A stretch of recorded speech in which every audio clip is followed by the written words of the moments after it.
everyone, my name's Kia. I'm in second year sixth form studying geography, biology and maths. This year I applied to do geography at Cambridge. I had two interviews. The first one required pre-reading, the second one didn't. I had to do it in a teacher's office. I'm gonna give you the tip. So in the first interview, I had to get my pre-reading at 12:50. Because the internet was nice and slow and the printer was taking its damn time, I had about 10 minutes to read this 14-page document. No, it wasn't like a nice little story. It was like dense academic material and I was reading it, not understanding a word at first. I thought, oh my days, I've only got 10 minutes left. I decided to focus on the conclusion because I was like, maybe I'll get the gist of it. And it was so crazy. I logged onto the first interview. You know, it went boom. There were two interviewers there. They actually seemed really nice people. They smiled, they introduced themselves and they were like, the first half we're going to talk about the pre-reading, the second half we're going to talk about your personal statement. And I was like, okay, cool, I can do that. They went back and forward, they asked some questions about the pre-reading and then it kind of went beyond that. Then they started talking about, oh well, how could you develop this idea further? And you know, started talking about imaginary geographies, which I didn't know what that was at all. So I was like, yeah, I think I was talking about Napoleon at one point.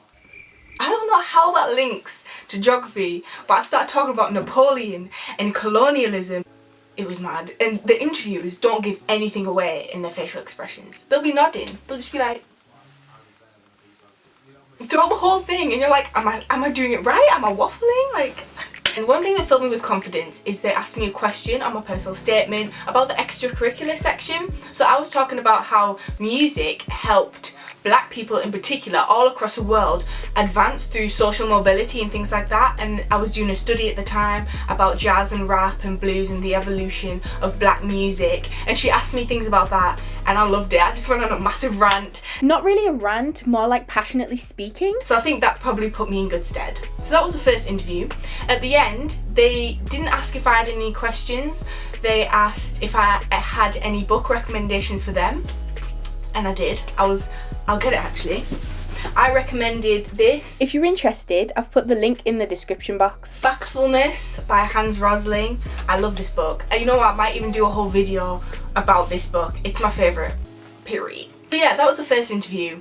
It was longer than expected. Apparently they last between 15 to 20 minutes. This one lasted a lot longer because the Wi-Fi in my college was down and I was just praying they gave me benefit of the doubt, because you'd be talking for ages and then they'd all freeze and then you're like, can you hear me? Can you see me okay? Should I carry on? And then it's like, you just got, that's what it sounds like. And then you're sat there stressing like, am I doing this right? Am I not doing this right? You just have to carry on talking, not knowing whether you're going down the right track or not. So that's what was difficult. The first one I did not feel went well. I felt like I waffled so much. It was just crazy.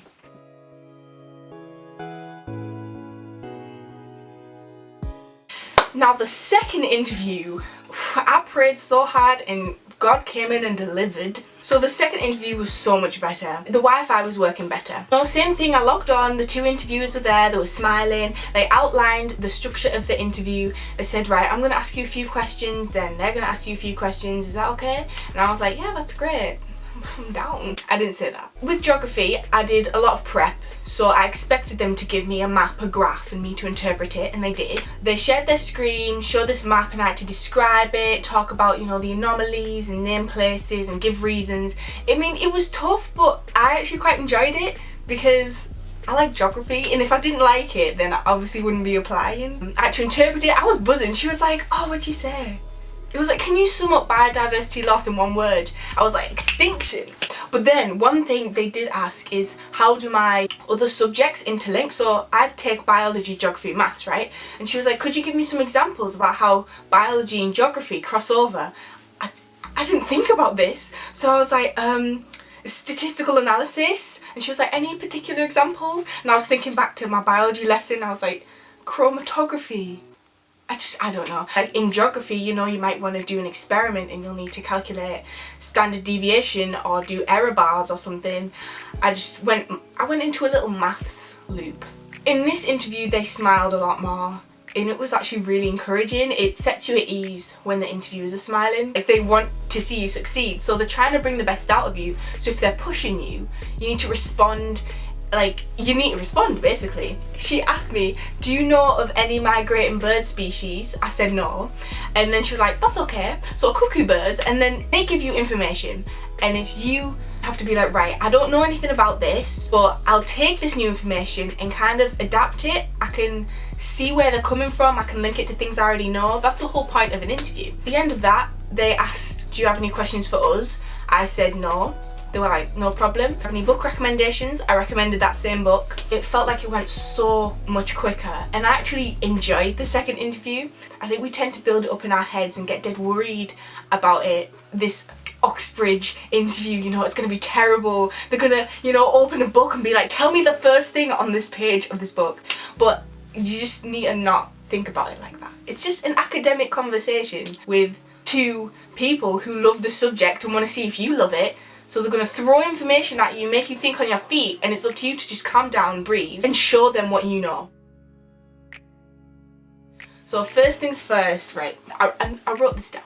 Don't rush. You can probably tell by this video, I can speak at 100 miles per hour. I think the best thing to do in an interview is just to slow down. Actually, you don't have to revise for an interview. You don't have to revise like you would do for a test, but it's mainly about problem solving, working with information you haven't seen before. They're not testing your knowledge, but they will ask you to work through a problem. They are there to help you. You need to verbalize your thought process. This is extremely critical. In my college, they did practice with us of verbalizing what we're thinking, and it's using words like, okay, when I look at that I think of, or my first guess is, or this reminds me of this, is it similar? And you need to have that dialogue between you and the interviewer, because then when they're pushing you, it shows that you're responding. You need to trust your own abilities. Don't go in doubting yourself, because then you've already lost. Don't overthink it, because everyone doubts themselves. I didn't even think I'd get an interview, but then I did, and I was buzzing, and then I got an offer. I was quite pleased about that. Read your personal statement.